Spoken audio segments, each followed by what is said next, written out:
Electoral பாண்ட்ஸை பொறுத்த வரைக்கும் பாஜக தொடர்ச்சியாக சொல்லுது அது ஒரு லீகல் மணியாக மாற்றணும்.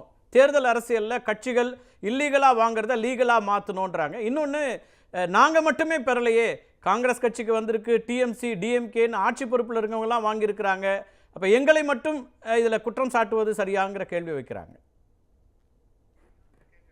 காங்கிரஸ் சார்பில் பதில் சொல்றேன். மத்தியில் 10 ஆண்டுகளாக காங்கிரஸ் ஆட்சியில் இல்லை. மத்திய காங்கிரஸ் கணக்குக்கு தேர்தல் பத்திரங்கள் வந்திருக்கின்றன என்பதை நான் மறுக்கவில்லை. வேற வழி என்ன? எல்லா வாசலையும் அடைத்து விட்டு ஒரு வாசலை மட்டும் திறந்து வைத்தார்கள். தேர்தல் பத்திரங்கள் மூலமாக தான்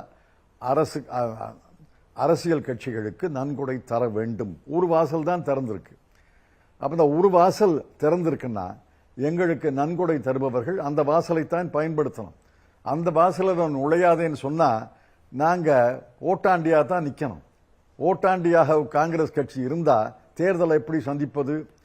நாங்கள் பிரதிபலன் ஏதாவது செய்திருக்கிறோம் கேளுங்க. அவர்கள் எங்களுக்கு நன்கொடை தந்தவர்களுக்கு நாங்கள் பிரதிபலன் செய்யக்கூடிய நிலையிலும் இல்லை, பிரதிபலனும் செய்யவில்லை.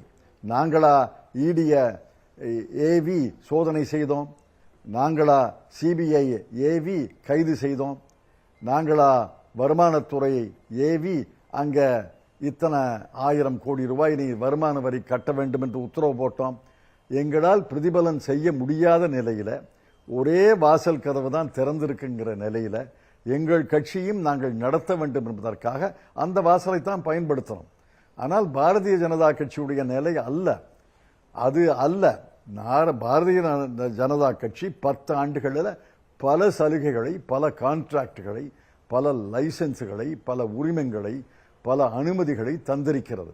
அது வெளிப்படையா தெரியுது. இப்ப நீங்க அவங்களுக்கு சோதனை நடந்த நாள் அல்லது கைது செய்த நாள், பத்திரங்கள் வாங்கிய நாள், பத்திரங்களை நன்கொடையாக கொடுத்த நாள், அவர்களுக்கு உரிமம், அனுமதி, கான்ட்ராக்ட் கிடைத்த நாள் ஒரு நேர்கோட்டில் வருது ஐயா. நேர்கோட்டில் வருது, ஒன்னும் வளைஞ்சு வளைஞ்சு வரல, நேர்கோட்டில் வருது.